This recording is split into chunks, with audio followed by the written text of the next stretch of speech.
तब भगवान ने कहा देखो नारी को कभी अपने पति का त्याग नहीं करना चाहिए, पति कैसा भी हो।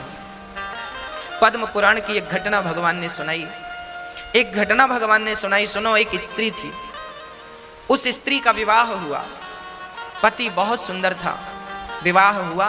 अभी वो हफ्ते भर अपने पति के संग रही कि पता लगा कि उसके पति को कोढ़ की बीमारी हो गई। कोढ़ जानते हैं, पूरा शरीर सफेद पड़ जाता है।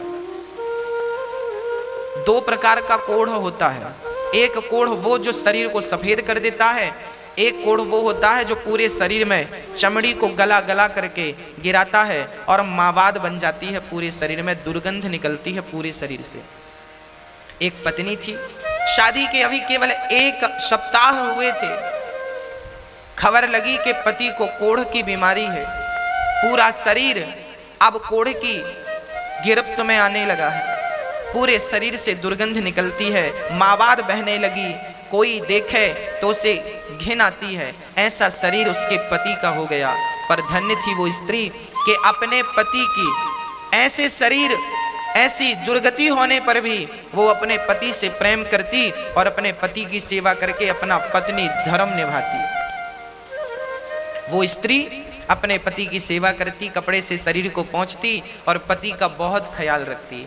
कोई और स्त्री होती शायद तो इस अवस्था में शादी के अभी 1 सप्ताह हुए थे, इतने जल्दी कौन किसे स्वीकार करता है। पर उस नारी ने अपने अंदर के पतिव्रता को मरने नहीं दिया और उसने पति की सेवा की। बहुत लंबा समय बीत गया, शादी के 15 साल बीत गए। 15 वर्ष बाद उसका पति बाहर बैठा, ठंडियों का समय था, धूप में बैठा था। सोचो, वो नारी अपने मायके नहीं जाती इसलिए कि मैं चली जाऊंगी तो इनकी सेवा कौन करेगा। ना तो भाई सेवा करता है, ना परिवार में कोई आगे बढ़ता है, पत्नी करे तो करे, नहीं तो वो मर जाए। धन्य थी वो नारी जो पति की सेवा करती। एक दिन पति सर्दियों के दिन बाहर आंगन पर बैठा था, तभी उस नगर की एक सुंदर वैश्या वहां से गुजरती है। राजा के घर नाचने जाती थी वैश्या। जब वो राजा के घर नाचने जाती तो उसी रास्ते से गुजरी। आज कोढ़ जिनको था, उस कोढ़ी ने उस स्त्री को देखा, आहा कितनी सुंदर है ये, और उसकी सुंदरता पर लट्टू हो गया। उसका मन वैश्या के पीछे चला गया। शाम को बड़ा उदास था। पत्नी ने कहा, स्वामी जी क्या हुआ? तब कह दिया, क्या बताऊं, आज यहाँ से वो स्त्री गई, उसके संग मेरा मन चला गया। तुम बहुत बड़ी, देखो एक पति अपनी पत्नी से कह रहा, सुनना जरा, ये पद्म पुराण में लिखी घटना है, सच घटना है, कोई मुंह जवानी की नहीं। हाँ, उस पति ने कहा, उस कोढ़ी ने कहा अपनी पत्नी से, सुनो एक बार तुम चाहो तो वो वैश्या मुझसे मिल ले, बस एक बार उससे मिलने की इच्छा है। वो वैश्या है ना, वो मुझसे मिल सकती है, उसे हम जितना पैसे चाहिए पैसे दे देंगे। अब एक पति भला अपनी पत्नी से कह रहा है कि तुम हमें उस वैश्या से मिला दो, पर पत्नी तो पतिव्रता थी, भला पति की ये आज्ञा भी कैसे टालती? आज तक किसी आज्ञा का उल्लंघन किया नहीं था, ये आज्ञा कैसे टाल? ठीक है, मैं आपकी मुलाकात जरूर कराऊंगी, यदि आपकी इच्छा है तो ठीक है। वो पत्नी उस वैश्या के घर जाने लग गई। सवेरे 4 बजे जाती, उसके घर का झाड़ू करती, बर्तन करती, चौका करती, चली जाती। वैश्या ने देखा कि मेरे घर झाड़ू पोंछा कौन करता है। एक दिन उस वैश्या ने ताड़ लिया अर्थात देख लिया, छिप करके देखा कौन आता है मेरे घर काम करने। देखा तो ये पतिव्रता, अच्छा ये इतनी बड़ी पतिव्रता है, इसके चर्चे चारों तरफ फैले थे। लोग जानते थे कि फलाने की पत्नी बड़ी पतिव्रता है, पति को कोढ़ है, फिर भी वो सेवा करती है, घृणा नहीं करती, नफरत नहीं करती, उसे घिन नहीं आती।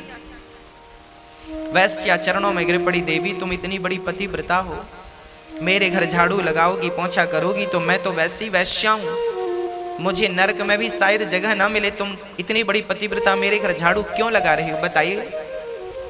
तब वैश्या से कहा पतिव्रता स्त्री ने, देखो देवी, मेरे पति का मन तुम पे आ गया है, तुम मेरे पति को एक बार मिल लो और उनकी इच्छाओं को पूरा कर दो।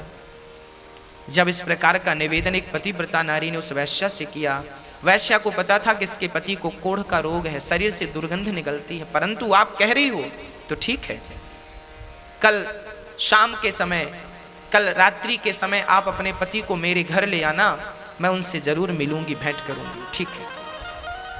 अब ये पतिव्रता नारी अपने पति को ये समाचार सुनाती है कि वो आपको कल मिलेंगे। अब तो ये पति बड़ा प्रसन्न हो गया। दूसरा दिन हुआ, शाम हुई, चलने का इंतजार। अच्छा, ये कोढ़ी था, ज्यादा दूर चल नहीं सकता था, शरीर जर्जर था। हाँ, शरीर बीमार था ना, शरीर जर्जर था। शरीर तो जर्जर था पर मन चंगा था। कुछ दूर चला, पत्नी ने हाथ पकड़ करके अपने पति को चलाया। इसके बाद थक गया, कहने लगा मैं चल नहीं सकता पर मेरी इच्छा है उससे मिलने की।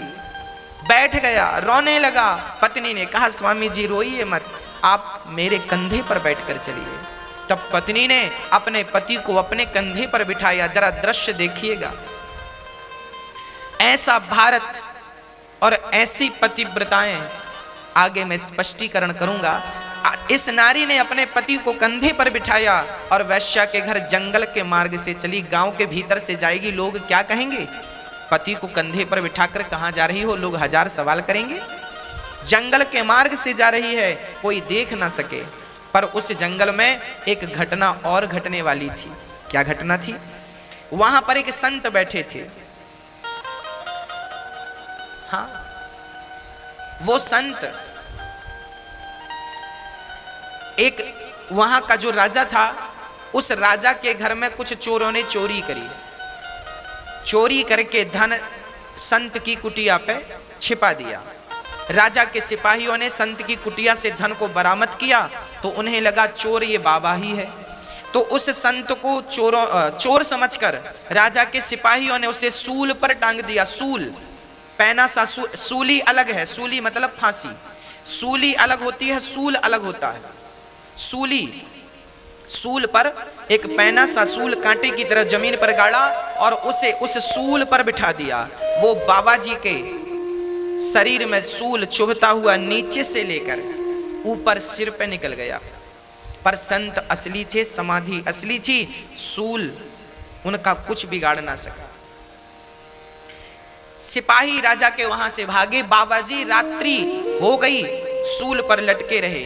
अब ये पतिव्रता नारी अपने पति को कंधे पर बिठाकर जब ले गई तो इसे रास्ते में दिखाई ना पड़ा, अंधेरी रात थी। तो इस नारी के कंधे पर जो पति बैठे थे, पति का सिर बाबा जी के पांव से टकरा गया, क्योंकि बाबा जी सूल पर लटके थे, ऊपर थे, और इसका पति भी कंधे पर था। तो इनका सिर बाबा का पांव यूं टकरा गया, और जैसे ही टकराया बाबा की समाधि खुल गई। बाबा ने श्राप दे दिया, जिसने मेरी समाधि भंग की वो सूर्य उदय होते ही मर जाएगा। अब जैसे ये श्राप लगा तो कोढ़ी राम तो लगे रोने, मैं तो गया काम से। वो तो लगा रोने, वैश्या को भूला, सब कुछ भूला, लगा रोने, मैं तो गया काम से, मैं तो मर गया। पर वो पतिव्रता नारी, उसने कहा हे सूर्य भगवान, यदि मैं सच्ची पतिव्रता हूं और अपने पति के अतिरिक्त मैंने कभी किसी पराये पुरुष का स्वप्न में भी चिंतन ना किया हो, तो सूर्य भगवान जब तक मैं ना कहूं आप प्रकट ना होना, क्योंकि आप प्रकट होंगे तो मेरे पति मर जाएंगे। ये संत का श्राप है। तो सूर्य उदय ही नहीं होगा, कहानी खत्म।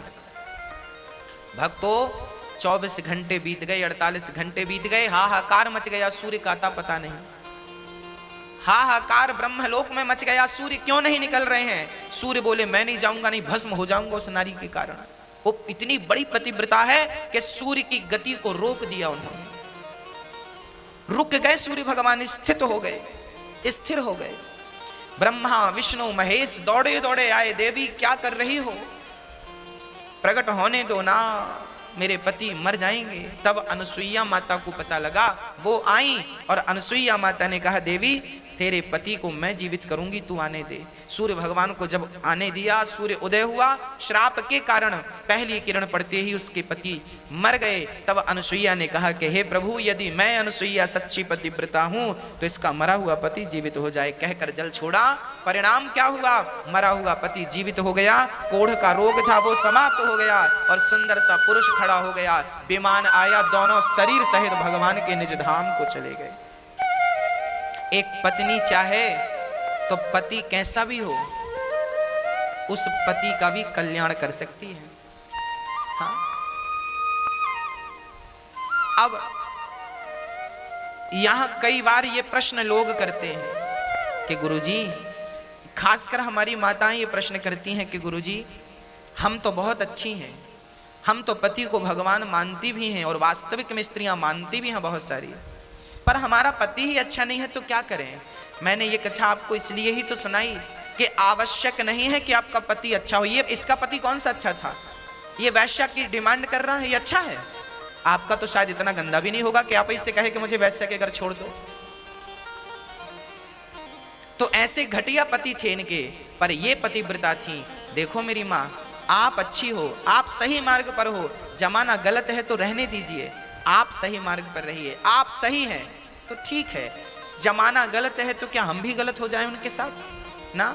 यदि बिच्छू अपना डंक मारने का धर्म नहीं छोड़ती, यदि वो अपना धर्म नहीं छोड़ती, तो हम इंसानों को अपना धर्म नहीं छोड़ना चाहिए। स्त्री का धर्म है पति की सेवा करना, और पुरुष का धर्म है कि नारी का सम्मान करे। ये पुरुषों का धर्म बोल रहा हूं। यत्र नार्यस्तु पूज्यन्ते रमन्ते तत्र देवता तत्रैतास्तु न पूज्यन्ते सर्वास् तत्र फलाक्रिया।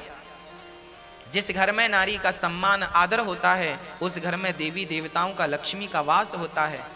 जिस घर में नारी का सम्मान नहीं होता, उस घर में बहुत ज़्यादा बाधाएं होती हैं, उत्पन्न होती हैं, समस्याएं होती हैं, अशांति बनी रहती है।